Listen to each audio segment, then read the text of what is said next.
జీ5 app download చేసుకుని పూర్తి ఎపిసోడ్లని ఉచితంగా చూడండి. అమ్మ సిట్టమ్మా, నిన్న రాత్రి నాకు ఒక కాల్ వచ్చింది తెలిసినా అమ్మా? ఏడ్నానది?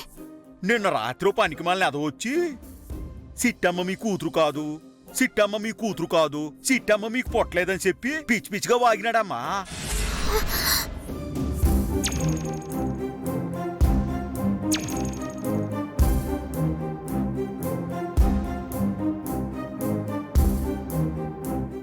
అప్పుడు నువ్వు ఏటన్నావో తెలుసునా? ఏడ్చేసానా? ఊరే పనికి మళ్ళీ అదవా, మా అమ్మని నాన్నని అట్టుకొని నేను వాళ్ళ కూతుర్ని కాదు అంటావా, వాళ్ళకి నేను పొట్టలేదంటావా అని ఆడి సొక్క అట్టుకొని చెప్పించి కొట్టినావమ్మా.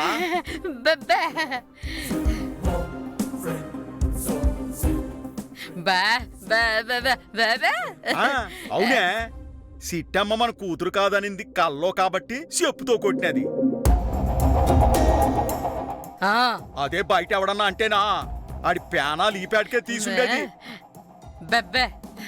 కదమ్మా. అవును. ఏంటవును మావయ్య, ఇంత దూరం వచ్చాక విషయం దాయడం కరెక్ట్ కాదు. అందుకే తన బదులు నేను చెప్తాను. చిట్టమ్మ మీ రక్తం పంచుకొని పుట్టిన బిడ్డ అవునా కాదా?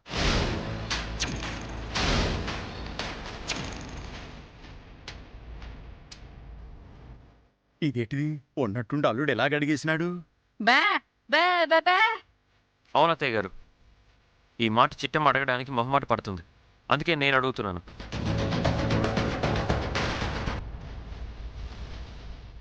మీరు మరోలా అనుకోకుండా నా ప్రశ్నకి సమాధానం చెప్పండి.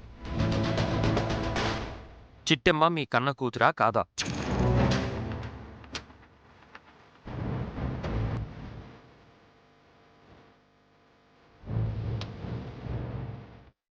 అనుకున్నాను, ఇలాంటిది ఏదో జరుగుద్దని ముందే అనుకున్నాను. నాకు తెలిసి ఆ లాయర్ గడి వల్ల వీళ్ళకి నిజం తెలిసి ఉంటది. అసలు ఆ అనుమానం నీకెందుకు వచ్చింది బాబు? ఇందాక ఆ లాయర్ గారు వచ్చారు నాన్న, కాంతమత్తని కలిశాడు. అప్పుడు కాంతమత్తతో ఏమన్నాడంటే,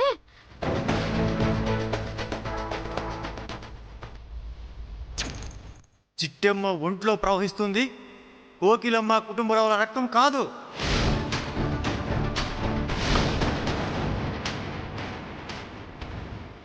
ఈ మిఠాయి కొట్టు చిట్టమ్మకి ఆ కోకిలమ్మకి కుటుంబరావులకి ఎలాంటి రక్త సంబంధం లేదు.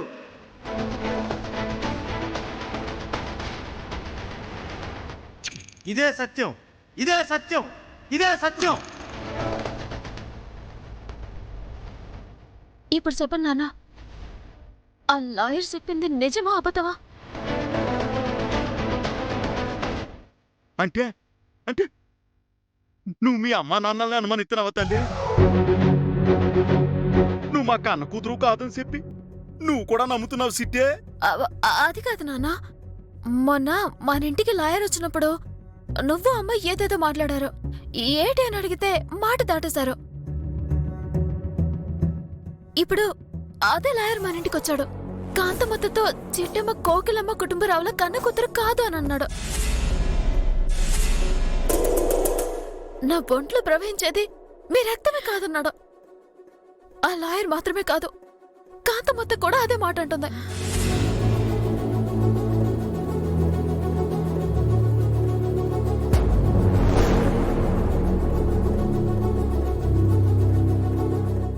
జీ5 యాప్ డౌన్లోడ్ చేసి అన్ని ఎపిసోడ్స్ పూర్తి ఉచితంగా చూడండి.